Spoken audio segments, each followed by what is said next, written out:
В наши дни среди молодежи практически нет тех, кто не знал бы героя комиксов Тони Старка, более известного как Железный человек. Главный герой покорил зрителей не только своим острым чувством юмора, но и, конечно, необыкновенным костюмом, который обладает суперсилой. Молодой кыргызстанец тоже не остался равнодушным к легендарному костюму и даже решил своими руками сделать такой же.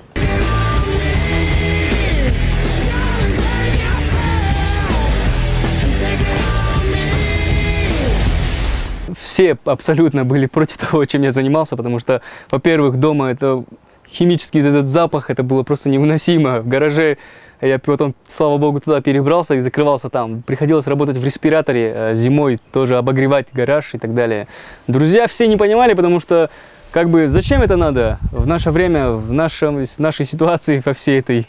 И как бы не понимали, спрашивали постоянно, зачем тебе это надо и так далее, и так далее. Вот, но... Как говорится, у каждого свое хобби. И я продолжал делать. Костюм весом более 19 килограмм сделан из стеклопластика, но выглядит совсем как настоящий. Работа над костюмом заняла целый год и обошлась разработчику в сумму более 20 тысяч сомов. Принцип работы – это сервоприводы, это самое важное. Вот, они устанавливаются вот в эти места с двух сторон. И самое сложное в установке этих сервоприводов – это правильное расположение. Сейчас я вам покажу. При открытии, чтобы вот эти два угла, они не цеплялись. Потому что, когда они цепляются, сервопривод напрягается и тупо не открывается он. Вот. Как видите, сейчас все работает отлично. Вот, глаза загораются при закрытии. Здесь стоит два механизма, которые при закрытии стыкуются и подается напряжение, глаза загораются. Вся сложность установки сервоприводов вот именно на закрылках – это установить их так, чтобы они открывались правильно. Можно сделать разрез вот здесь и установить сервопривод выше, но тогда оно будет открываться, под напряжением это тяжело показать, тогда он будет открываться вот сюда вверх подниматься.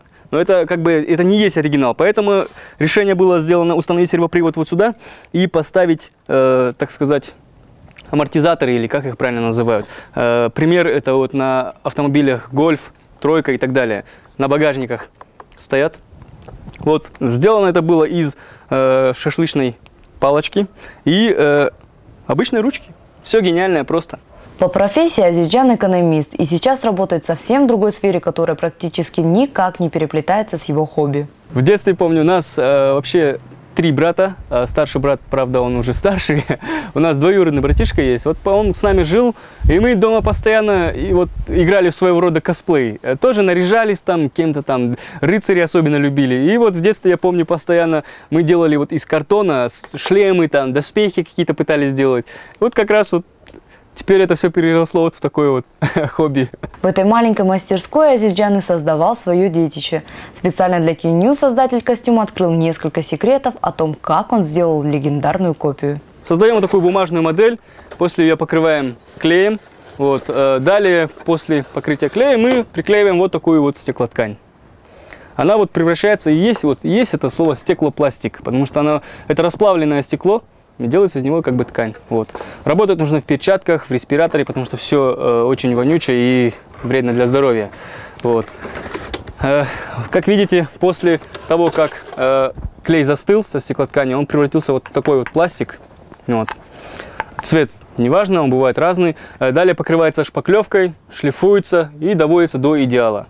Принцип создания тюнинга на автомобилях. Как создают спойлер, бампер и так далее. Тот же самый принцип. Из всего костюма сам Азиз больше всего гордится шлемом. Однако, как раз таки шлем доставил автору больше всего хлопот. Пришлось даже 3 раза переделывать полностью весь костюм. Ну, вот непосредственно из-за этого шлема я и хотел все бросить, потому что, когда я его сделал, он оказался мне мал именно вот в местах, в висках, он мне жал. И поэтому было неудобно, некомфортно, голова болела, и поэтому я решил, что как бы не смогу повторить и сделать что-то более лучшее. Я так думал на тот момент. Несмотря на то, что столько сил и нервов было потрачено на создание костюма Марк 6, в планах Азизджана создать и другие версии костюма Железного человека. Следующий костюм, это, если кто смотрел фильм «Железный человек 2», то там есть воитель. Вот сейчас в планах создать к этому костюму, как раз таки его напарник, так сказать, это костюм воителя.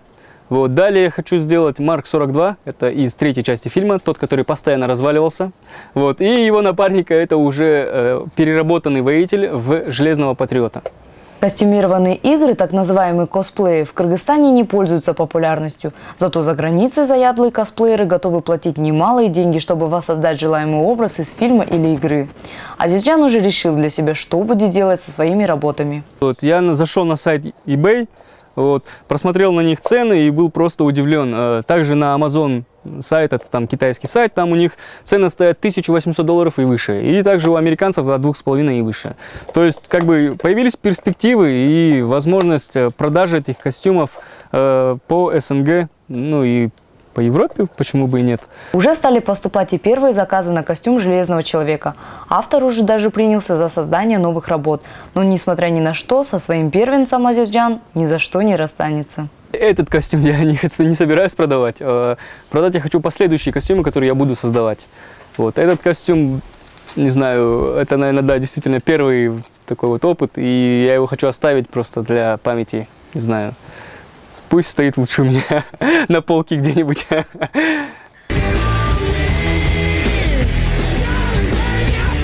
Азиза Гардибаева, Кей Ньюс.